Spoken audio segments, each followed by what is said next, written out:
Yeah. Welcome, everyone. Welcome, everyone. So, thank you very much for joining the webinar this evening. We do hope you get a lot of information this evening and have all your questions answered. Okay, so what are we going to cover? So we will cover a bit about Queen's. I'm sure some of you are from Northern Ireland, where some may be international. So just a wee bit about the university and the location, and an overview of the programme itself, and then fees and scholarships, and a bit about the facilities at the university. And then happy to answer any questions you may have.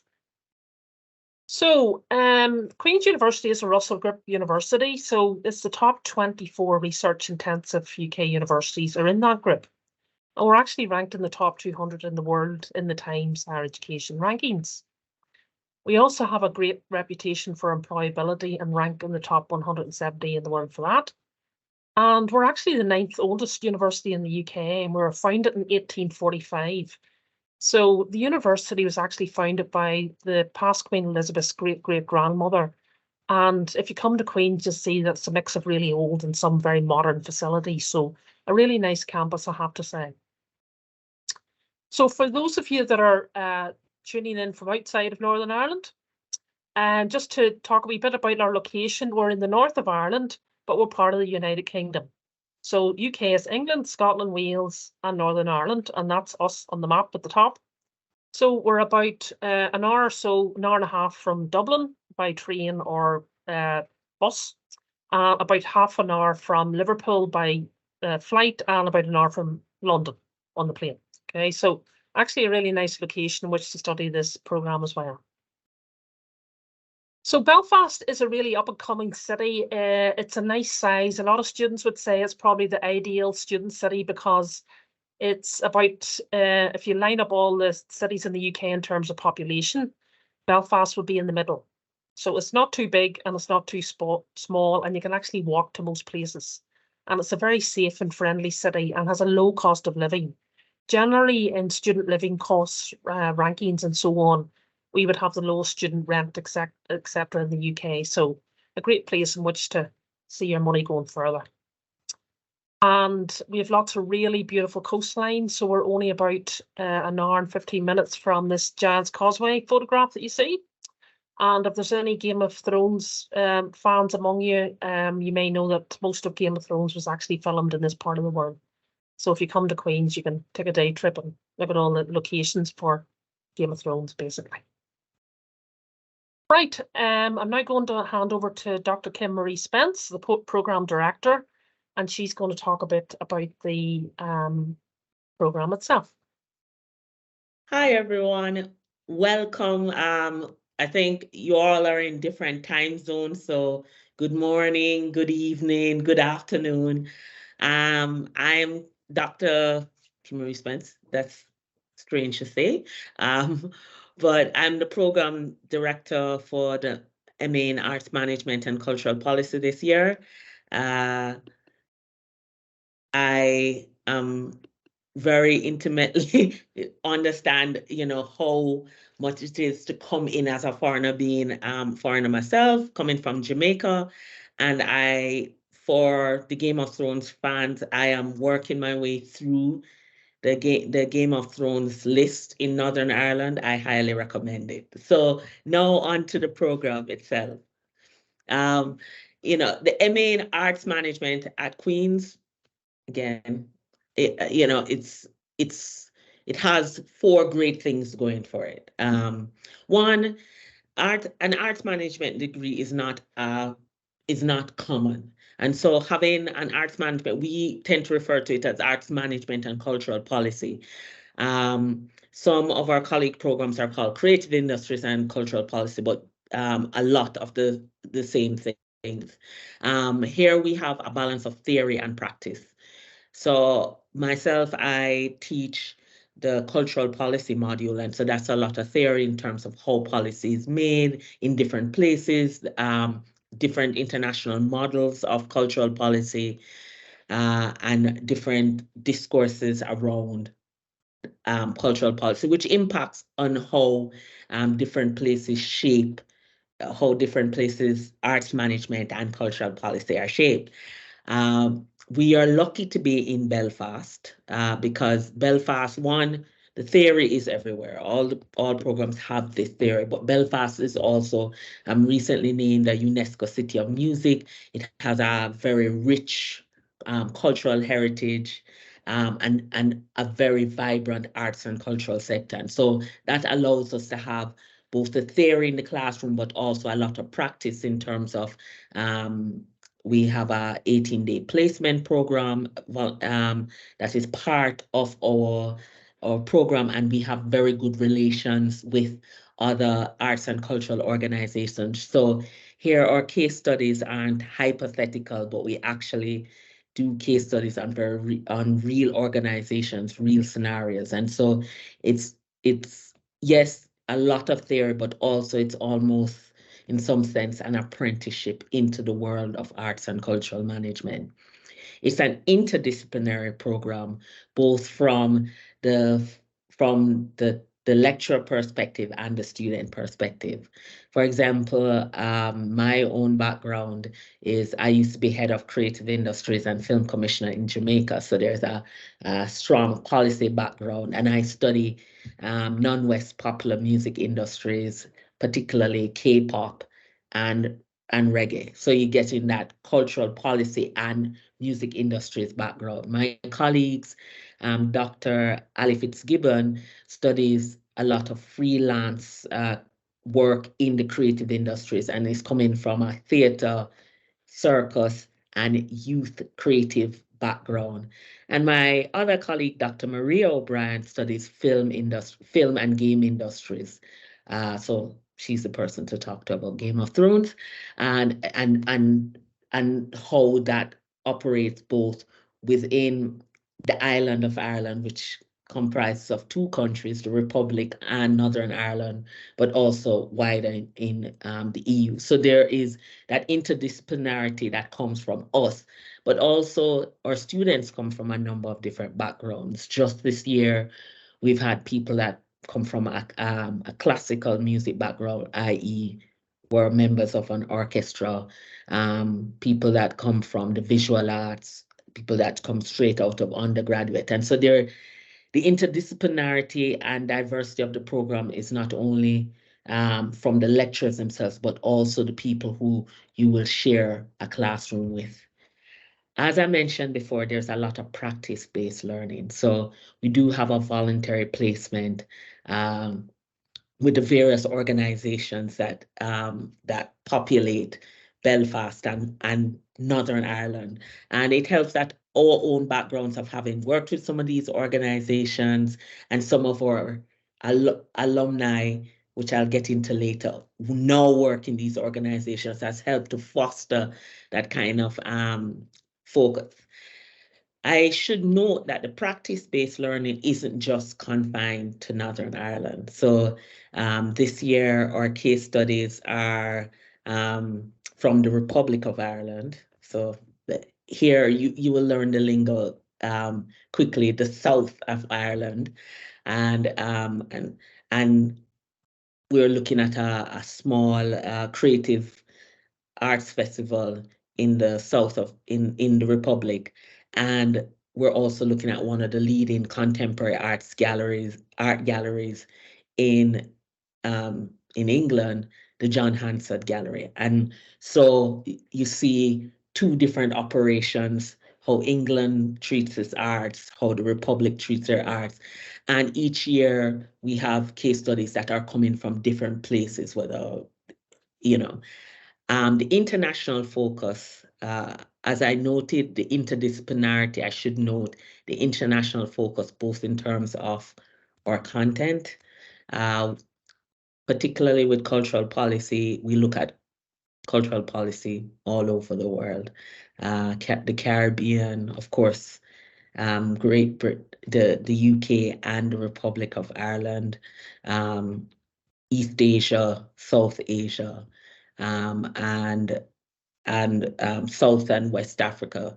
So we do pull from the world because cultural policy and cultural concerns are an international concern and not just a Belfaster concern. In addition, being a Russell Group university, our content reflects our students. And so in our classroom, we have students from all over the world. And so that has also allowed for that, again, that kind of learning where you learn from us, but you're also learning from each other and their different experiences.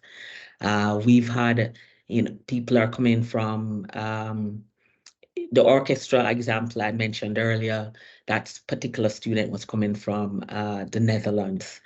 We also have students that have come from the dance sector in China, etc. And so that allows both our content is designed to help these students in their career wherever they decide to do it, and also the fact that our own lecturer cohort reflects the internationality of the content.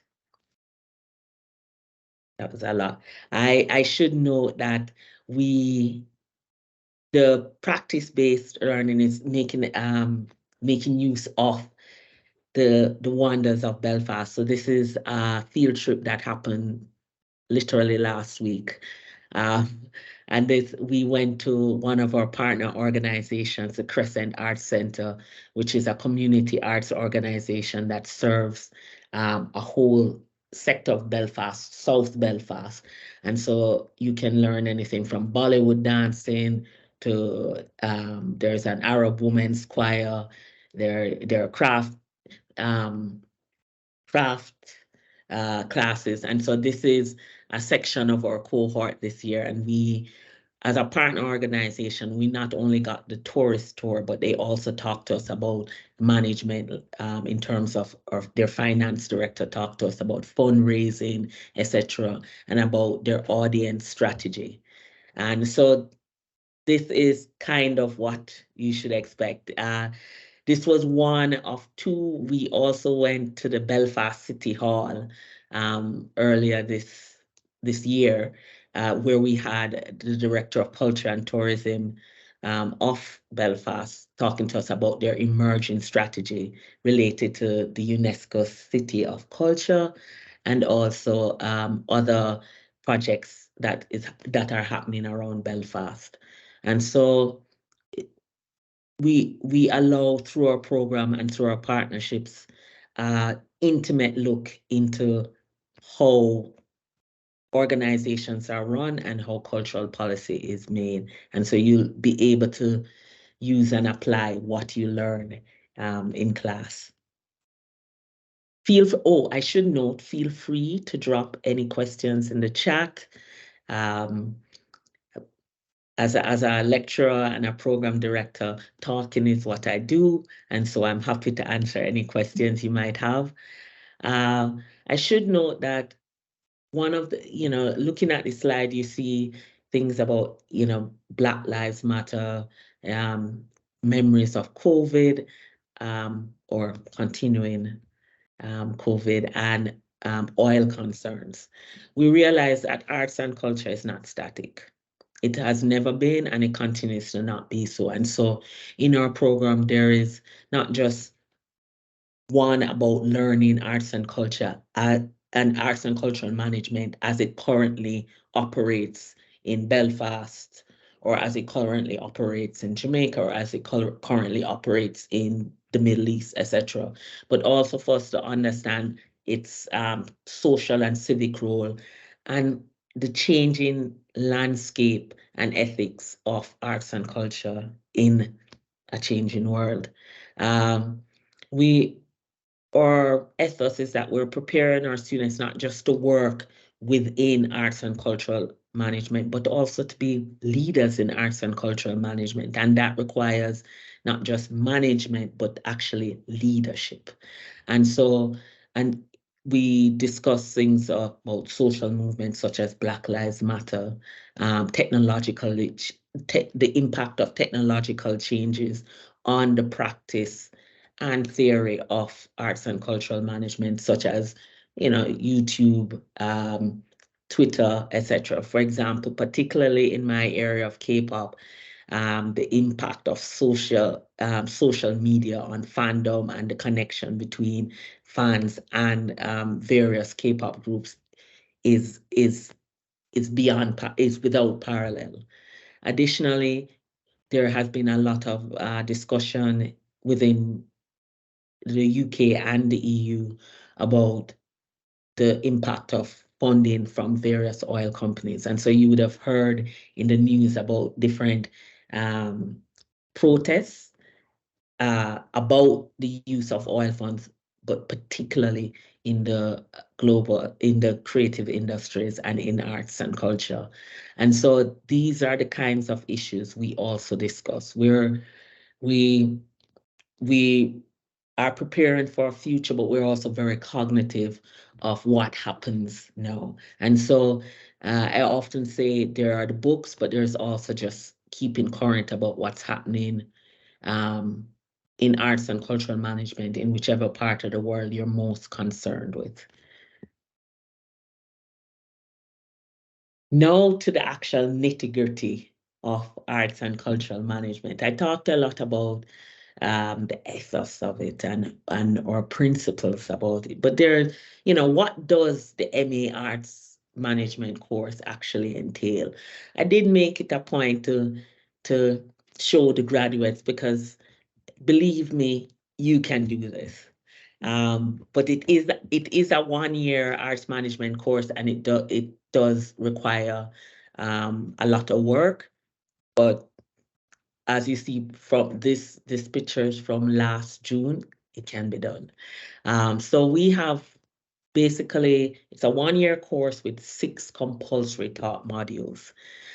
There is an option for part-time study, which I'll talk about more later, so I'll discuss the 1-year module first, the 1-year program first, which is the full-time program. So 6 taught modules. So there are 4 semester length modules. And then there are 2 full-year modules that go throughout the program. The full-year ones are research methods, because we realize most of our students come from practice. And so there is not as much a familiarity with the act of doing research. And so we made that a 1-year course to teach the basics of research. And why is that so important? One, we have a compulsory dissertation / consultancy research module where you are required to write a dissertation or in conjunction with an organization have consultancy research. But whether you're writing an academic dissertation or doing consultancy research, it's important for the research and the research method itself to be solid. And so we're preparing you to be able to prepare to present solid arts and cultural management research, because it's on that basis then whatever your findings are will be taken seriously. As I mentioned, the focus on leaders in arts and cultural management. The other full-year course is the placement module. And so it's a professional development module, and that includes the 18-day placement option. Again, that for obvious reasons, you will see that should be full-year 1, doing the placement, but it's also guidance through your own professional development in this space. So it's very bespoke and customized so that you craft your own journey through arts and cultural management, or at least you start it. So part of it is we're teaching you to think about these things and to be critical about arts and cultural management, but also just how to get into these industries. We have how we teach it is lecture and small group seminar. So in arts and cultural management, you realize that there's a lot of group work. And so part of the learning is learning how to work in a group, and particularly given our cohort, learn how to work within a diverse group, whether by age, whether by nationality, whether by ethnicity. Arts and cultural management is part of the global cultural economy, and that is what we would love to guide you all through and to teach that. And then we have a minimum of 6 contact hours per week, We also have a research seminar series, so we get others to come in. This year we had a discussion about AI and arts and cultural management. Of course, that's very topical. We also had a discussion about platforms and cultural management. And so platforms and the political economy of cultural management. And so in addition to the actual course, there are other events, etc., that we do. And we also have some of our past students coming in to do our presentation. So we choose some of the more interesting dissertations and have an online showcase for this students, just to, you know, give an idea of what this dissertation is about. But prepare to study on your own, prepare to read, prepare to sink in. As much as we present these things, it's each, we try to ensure that there's a somewhat individualized view through this. And so the dissertation in particular allows you to have an endpoint. Some students do this as part of a PhD, some is just an area that they wanted to know more about, etc. Gemma, I know I talk a lot. I have talked about the, all right, I'm trying to go back. It's skipping. All right. In semester one, so these are the semester length ones. We do the cultural policy, international perspectives. So that's the title. Here you see I've chosen as the image for that some of the discussion coming out of Australia, re-Indigenous, the place of Indigenous peoples of Australia in current cultural policy framework in Australia. And that's just one of the aspects. So each year we have students do case studies. I think this year we did, was it the Republic of Ireland, South Korea, and Australia, I think. Then we also do contemporary issues in arts and cultural management. And that, you know, talks about leadership. And so, you know, you'll have different arts and cultural industries leaders coming in to talk about one, leadership, strategic planning, ethics, different business models. And so you'll begin to see that while there are certain principles of arts and cultural industries management, it's very context dependent, both in terms of the place and in terms of the policies. In semester two, the semester length courses in semester two are the audience models and the essentials of art and cultural industries management. So the audience models is an overview of audience discourse and contemporary issues in the theory of audience engagement and participation. And it's called audience because you realize that audience is more than just marketing. It's a whole development model, it's a whole data analysis, etc. And so you'll see we teach this module in conjunction with Thrive, who is the one of the very few in the world, an audience specialized audience, an agency that specializes in audience in that is based here in Belfast.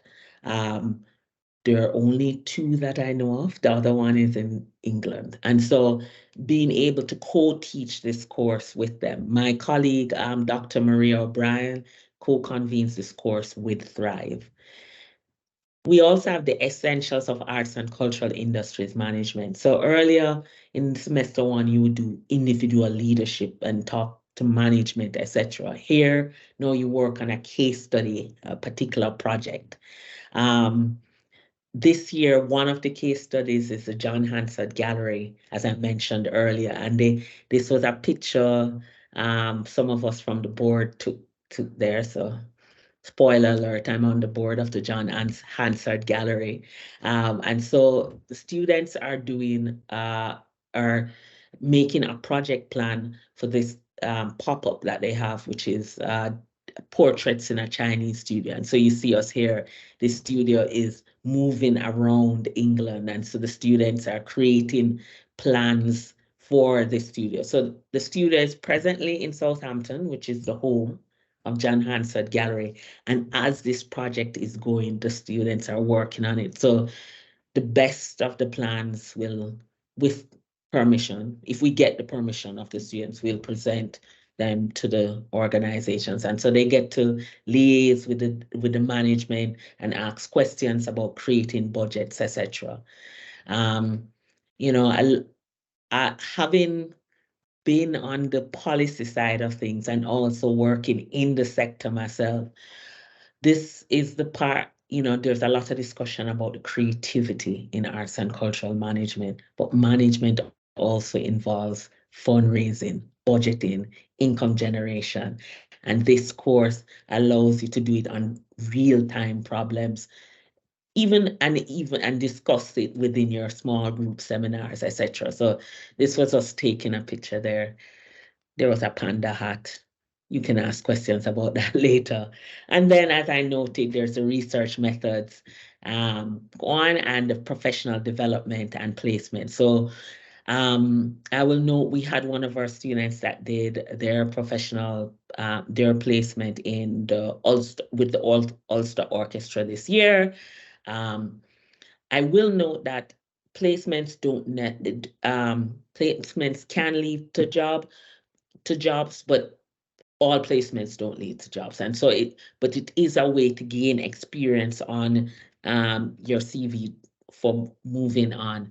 We do realize that while some come from the different sectors, some come in straight from undergraduate. And so this is also a way, while having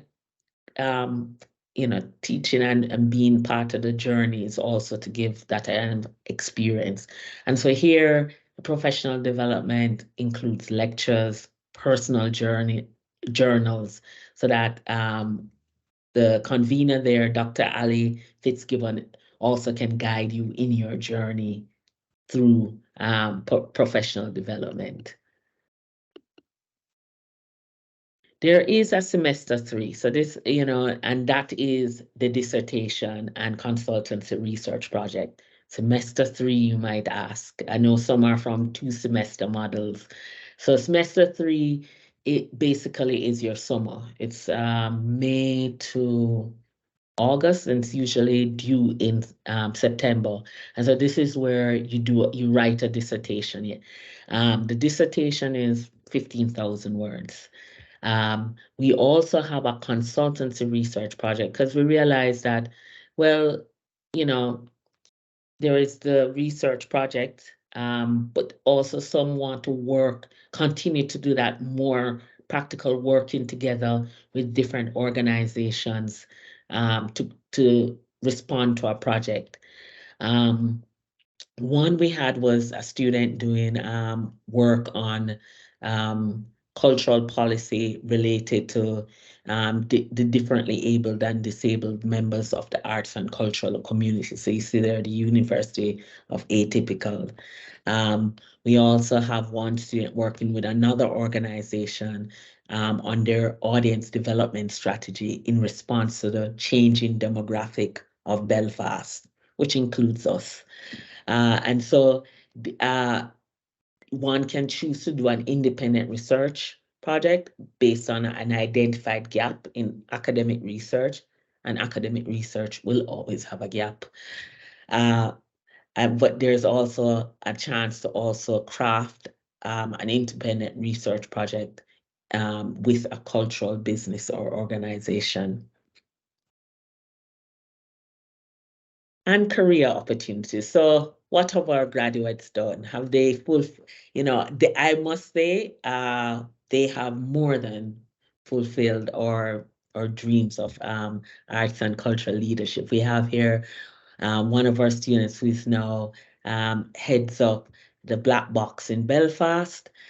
We've had students go on to be research and policy development officers. So remember, there's also a policy aspect that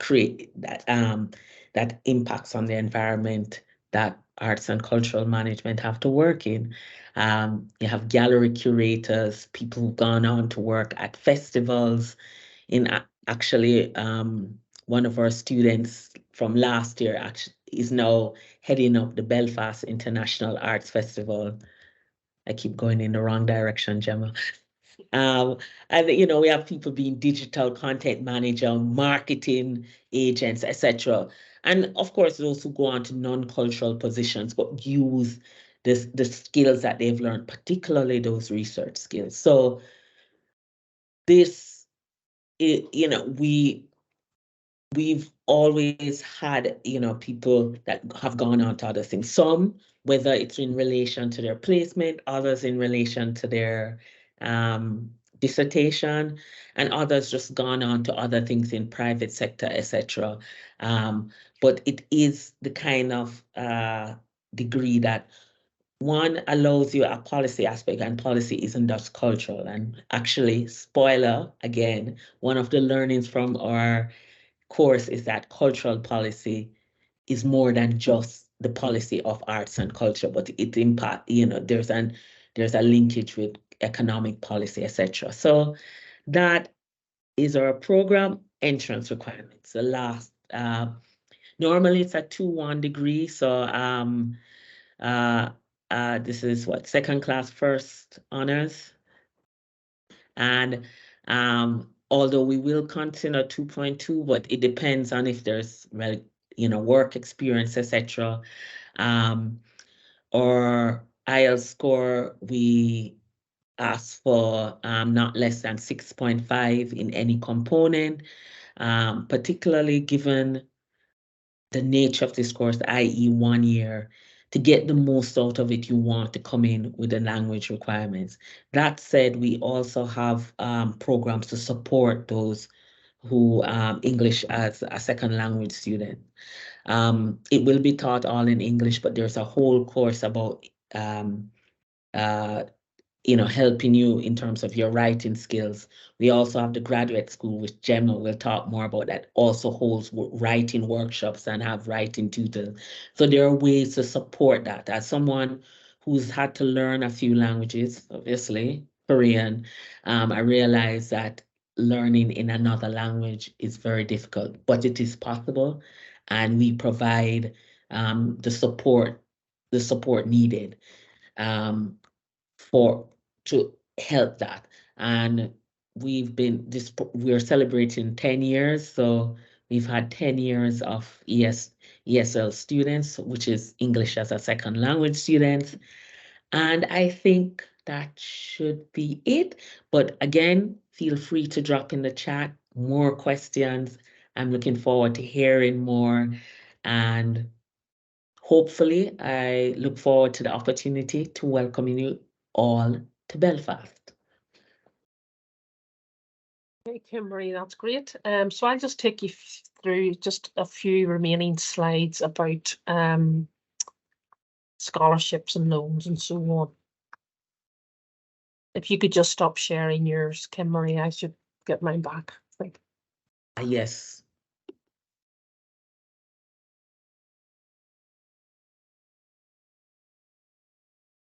All good? All good, yep, that's it. So fees for 2023 entry. So there's different fees depending on what region you're from. So you can see there, Northern Ireland fees are 6,980. If you're from England, Scotland or Wales, so 8,360. EU other, so other regions such as Germany and so on would be the same as international fees, which are 19,300. So there are international scholarships for 2023 entry, you may be glad to know. So we offer quite a few scholarships, I have to say. So these aren't all of the scholarships on the screen.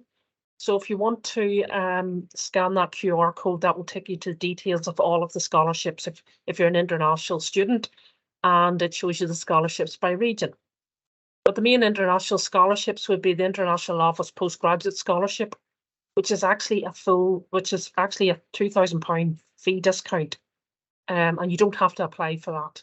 So it's automatically applied after you start the program. So that would be 2,000 off your 19,100. And if you meet the full conditions of your offer, including academic and English conditions by a certain date, and pay your full fees by that date, you can receive another £1,500 discount on top of that, basically. But check out all of the scholarships on offer, but those would be two of the main ones for related to this program, but there could be some others for students from your region. If you're a home student, you may be aware that there's a loan for students in Northern Ireland, so you can get a loan of £6,500. Applications open around now, but or in May 2023, but you can apply for that even after you start the program, and more or less everybody gets that loan. And it's a bit like the undergraduate loan in that it's a low interest loan that you pay back at the end of your undergraduate loan if you have one, basically. There are also loans for students from other regions, including England, Scotland, and Wales. And there's more details in that link. So England, for example, the students get a higher loan, but the payback is different for that. But it's now up at I think 11 or 12,000 for students from England, and includes some living allowance as well. Facilities and support in Queen's. If you're interested in staying in Queen's accommodation and you want to start this year, the applications are now open. And we'd always urge students to apply early, even if you subsequently decide not to come to Queen's. Just get your application in, because you're more likely to get your first choice. And there's different accommodation for postgraduate, or you may be in a block with undergrad students who are in the same block, but they're separated out into different parts of that or whatever. So you can have a look online at accommodation and you'll see all the options available. I have to say we have quite a bit of student accommodation. A lot of it, it's all been done up and refurbished, and some of it is virtually brand new as well. So the graduate school, Kim Marie mentioned this. This is a real asset for the university, and I don't think we promote this enough, I have to say. So it's a beautiful building to start off with, as you can see, but this is just for postgraduate students, and they offer lots of different programs, most of them free. So it's sort of like a wraparound for your master's or PhD study at the university. And they would offer courses like academic writing, how to tailor your CV, lots of career-focused programs, courses to help you with your writing skills. There's even like management programs that any student can do. There's lots of entrepreneurship activity and guest lectures, and lots of social events as well. So it gives you an opportunity to meet students from lots of different courses and nationalities and so on. You can also do the Chartered Management Institute Level 7 certificate in strategic management and leadership through the graduate school, but there is a charge for that, but it's not the full charge that normally somebody would be charged. If you have seen Queen's, or if you live near it, you may have noticed a big, massive, beautiful building has opened this year. One Elmwood Student Centre, so they brought everything related to students, all of student support, students' union, bars, concert venues, counselling, disability services, everything centred around the student is now in that building. So it's a beautiful space, and it's open to 10 o'clock every evening, and any time I've been in, it's very busy. So I think that's testament that it's a brilliant building. And we would get lots of visitors from other universities, and they all comment on this building. Even people visited last week from America, and they said there's very few universities would have such a facility as this. I don't know how we ever survived without it, I have to say, because it is just so well used currently. And the library, we have one of the best libraries in Europe, and it is open 24 hours in busy times, but beautiful library, I have to say. If you ever get to visit Queen's, or you're ever near it before you start your course, it's definitely worth a visit. And how to apply, you can just go on to the Queen's website and Google QUB apply postgraduate, and you'll get to this link. And it's very easy to submit your application. You can actually apply for more than one program, and then decide which course you'd like to do when it comes to actually deciding to matriculate and enroll, basically. So I've heard it's easier to apply than lots of different universities, and there's no charge for applying to postgraduate study at the university.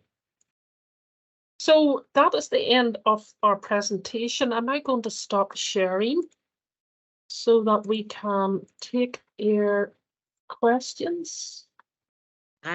Before we take questions, I will note Hazel had put in a question in the chat that I should address. I typed the response in the chat because it might be easier to just read it. But the part-time option, right? I should have noted the part-time option is ideal for those who are working as well. But note, you will have to create time to do this work.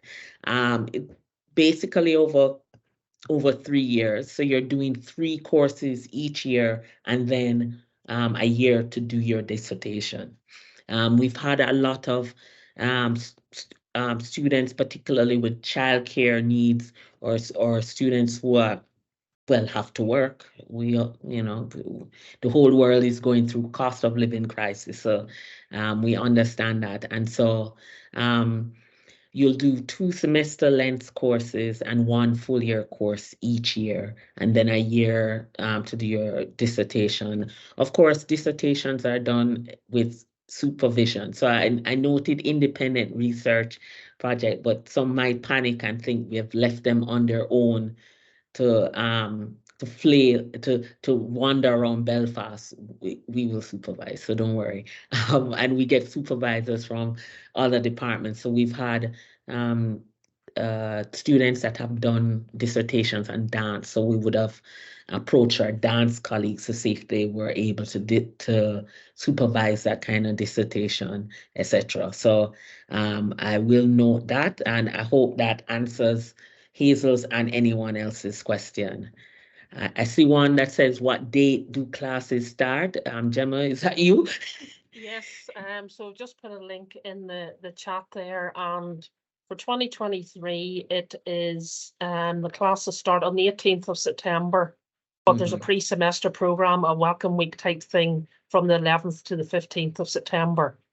I should note that arts management, we actually do our own specialized induction. So we do a whole intro to each of the courses, intro to each of us in the program, etc. So you get an idea from the first week, not only what the specifics of the courses are, but we often put in the assessment dates, etc. So I often advise students to save that induction PowerPoint.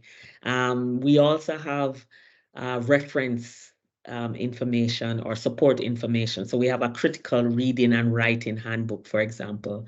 I know a lot of people are coming from practice, so academic writing is a new thing. And so we created a critical reading and writing handbook. There are also handbooks that will discuss your placement, and then we have one for dissertation and the overall management. So you will be introduced to support material. I note Nelma has all students don't have a background in music. It's just my specialty.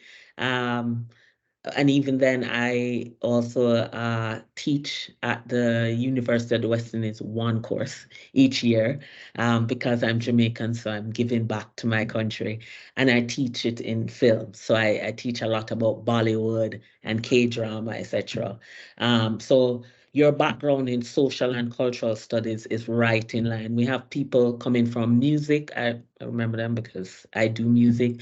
But we have people coming in from film, from dance, from policy, etc. So I can't think of a background I would not welcome.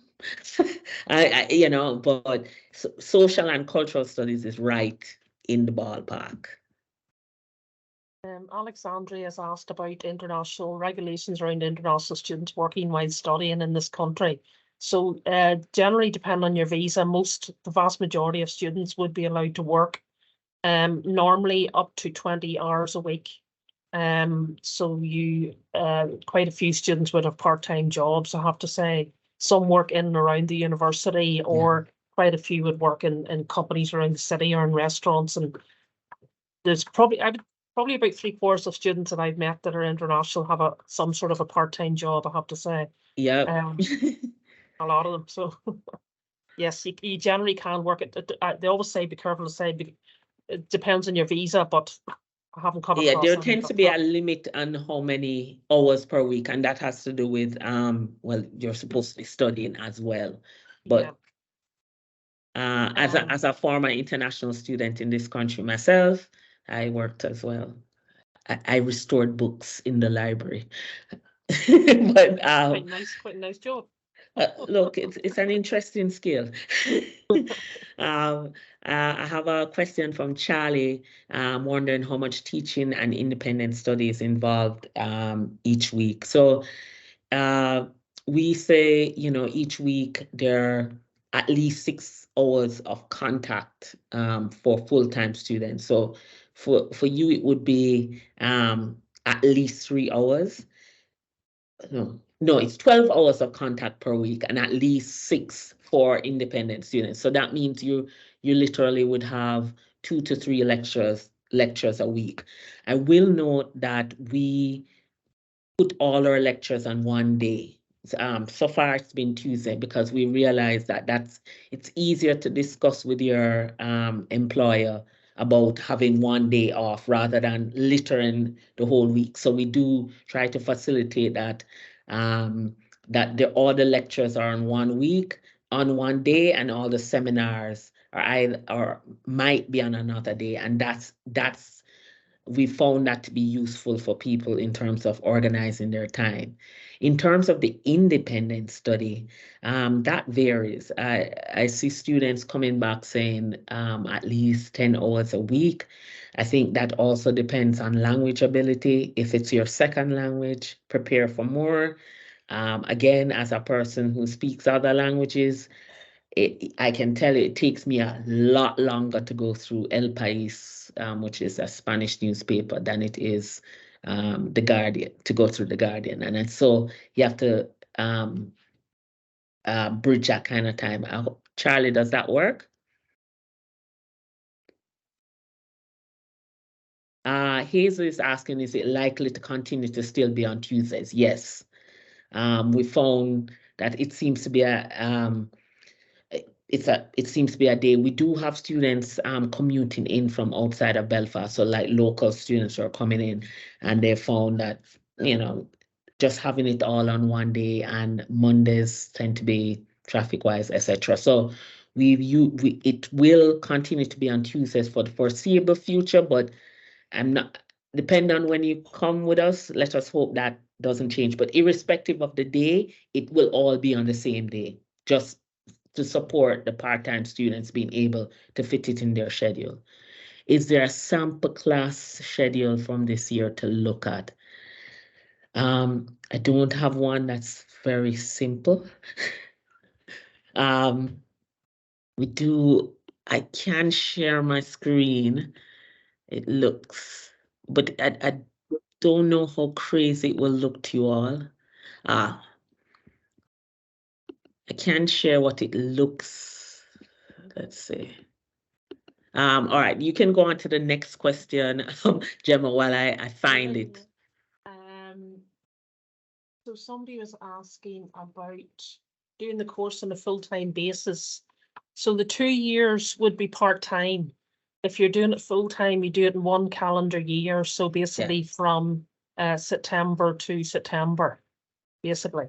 So doing this course, is it teaching from September to April? Dissertation, yes, roughly about April, May to September.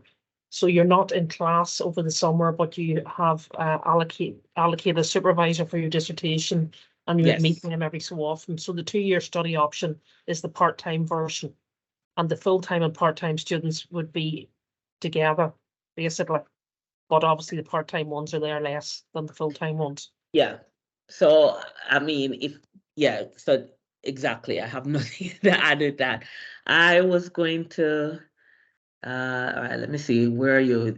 Hazel, Katie. All right, let me just do a quick share for Katie. You'll get a much nicer version of this. I should have actually found a student version, but this is kind of the planning version of it. So you see, this was first semester, and you see that all the classes, all the lectures color-coded are on Tuesdays.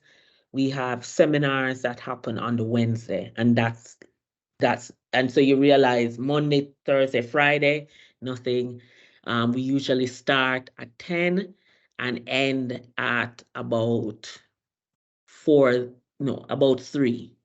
And that's kind of how we do it. Again, because we know that there are people with childcare issue, because coming in with arts management, some are coming in from undergrad and some are coming in from the sector itself. And so we try to, as much as possible, make it easier to balance arts management with your life, because we know the tendency of where people are coming from, but that's usually the setup. I will stop sharing. I hope that helps, Katie. Oh, If anybody would like to ask a question over the mic, we can let you. You know what I mean? yeah, we're happy to hear you and see you. You just put your virtual hand up and we will unlock your mic, basically, if you want to ask. Okay, so I think you addressed Judith's question already, right? Okay. Judith has put her hand up, so we don't see maybe phone's got mic. Yep. And I see Hazel saying, yes, so part-time is 2 years of courses and then the extra year of dissertation where you only have supervisory meetings. Why I usually, 3 years sounds long, but you can't discount that year of doing dissertation because you have to fit in the research time as well, but there are no classes in that 3rd year. So I'm actually supervising 2 students now. I meet usually, and the minimum meeting is 4 for any dissertation, 4 big supervisory meetings where they, give me a chapter and then I comment on it, etc. So I hope that helps, Hazel. All right, good. Living expenses. I'll say it from my perspective and then Gemma. I do think Belfast, so I've lived elsewhere in the UK, and then I've also lived in Australia as a student. So these are my comparatives. I would say living expenses in Belfast are cheaper than other parts of the UK I've lived in. So I've lived in 2 other cities, Oxford and Southampton. It's cheaper to live here, even rent-wise. How long it stays that way? I think it will. It's just traditionally been cheaper. It's also, I will note, it is cheaper than Dublin as well. So it is one of the university has going for it, great environment, resources, etc. What Belfast has going for it, besides its arts and culture, is just that it's a cheaper city to live in. And my students have confirmed such. It's either when I talk to students about Belfast itself, it's the red brick buildings and the cost of living. I know Gemma will have much more solid information, but from a anecdotal perspective, it's cheaper to live in Belfast. Yeah, I will put a link in the chat that compares some prices of certain things. Oh, great. So your accommodation is probably your most expensive. Obviously, your Yes. fees, and then you have your accommodation and groceries and so on. It depends where you shop. Some students, you would have to cook mainly, although a lot of students have takeaways and stuff as well. But I would say you would need between 30, easily about £30 a week for groceries. You could be spending up to 50, depending on where you shop and if you're buying out and you're taking takeaways and so on. Yeah, I would say I would like that 50 figure more, because 30 is tight. It is. 30 is very tight. But I also remember student life very well. But yeah, I'd love to see that link as well. That would be useful to send to students who write to us directly as well, Gemma. Yeah, I'm going to put a range of links in here, actually. Hopefully you can see them. Because these are frequently asked questions that we get asked a lot. I think Judith's hand is up. Yes, Judith, would you like to ask a question? Hello, ladies. Can you hear me okay? Yep. Hi. I was just wondering if I would qualify to partake in the course. I graduated from Queen's in 1998. I had to think there. Then I did a master's at Jordanstown in computer science. And currently at the minute, I am doing a foundation degree in art at the Belfast School of Art, and that finishes in May. And I was wondering, do I meet the criteria to apply for this master's, please? Well, I think it would be a tough one to say just off the bat of that. I mean, one, it would be about what is the grade level in your current course, and then also your work experience. Again, realizing just the cohort that's interested in arts management, there is an allowance for what, if people have relevant work experience, that we do take that into consideration. But it would be, I would say you might want to come to us directly, because then it would also balance with what has been your grades at the Belfast School of Art as well. Yes, I have 17 years as an accountant there, and I just decided to stop and do art. And I just thought I would try. But you have a degree. You already have a degree. I have a 2-2 in geology from Queen's. Okay. A master's from Jordanstown in computer science in 2002, and then I worked for 17 years as an accountant, and I've since September last year I have been doing the foundation degree at the Belfast School of Art in Fine Art. Marie, I could check that directly with admissions. I could put my details on the chat. Okay, yeah. And then if they don't know, they would send it out to you. Judith, I'll put my contact details in the chat. If you just email me, I could find out for you. Lovely. And they may say fill in a form or something, but send me that anyway, and then we'll see. We'll put it from there. Okay. Yeah, I know. I have one from Donegal, so I'll have to rely on Gemma's much more in-depth geographical, Irish geographical knowledge of Nelma is saying, is in Donegal, and is it possible to commute here to Belfast for classes? How far is Donegal? Donegal's a very big area. Yeah, I was like, isn't that a county? It's up to you. It really depends on how far into Donegal you are. If you were normally coming to Belfast, who drive in. I've had students who do stay overnight on the Tuesday night, and then head out. One of my colleagues actually commutes in from Dublin, and so that's what she does. So just stays one night in Belfast, etc. She could actually take the train from Dublin, but it's just easier. So I know there are issues. Service animal, are there restrictions? I don't know of any restrictions on service animals. No, I don't think so. I think they are allowed in public transport. I've seen them. Yeah. We had a student with a pet duck. We were like, no, the pet duck cannot come to class. Ducks are noisy. But service dogs are well behaved.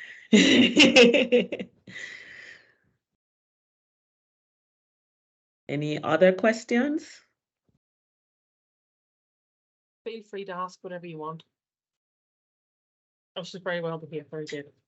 Very good. Everybody will be petting her in the class, maybe. Probably. I remember during when we were teaching online, one of my colleagues, Dr. Maria O'Brien, had a nice fluffy puppy, so that he would always be in the screenshot. He became our COVID mascot. So we sent her end of the year pictures. We had like her filled with it. Look, you had to do what you had to do during COVID. I know. It's such times, isn't it? Is anybody any final questions? This is your last opportunity. See, the mascot thing is popular. Okay. Yeah, no, please. If you think of other questions, can they contact you, Gemma? And yes. But so we contact me, or if you have any directly, I can pass them on. Once I see them, I'll know. Put this in the details again. But I hope I'm seeing something. I hope some of you join us. But yeah, this is a course where we welcome all.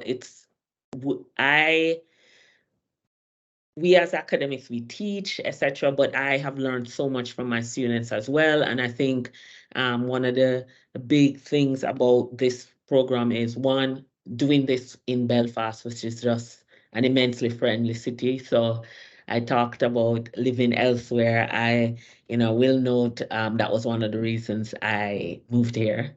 Friendly people. And that, as a Caribbean person, that's very important to me. But also within the arts and culture oasis, maybe, oasis of Belfast, but also that, our cohort tends to allow us to also learn a lot from your classmates. We've had, what I'll leave you with an example, because I'm not just making it up. I know it's my job to sell it. But this year we had students coming in, and in cultural policy, we were talking about Belfast's history of the Troubles, etc.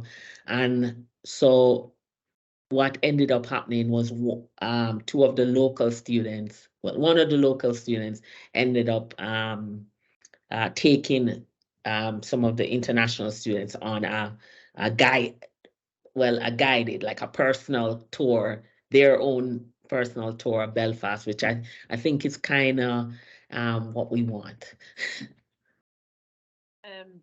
I don't know if you mentioned what's in the background, that photograph. Oh, yes. So I should know this is the Norton Gallery. I chose it specifically. It's the Norton. Queen's University has its own gallery that has shows, etc. And so the Norton Gallery is one of our partners. Granted, it's part of the university, but definitely one of the partners of the program. And so, yes, hence the background. Thank you, Gemma.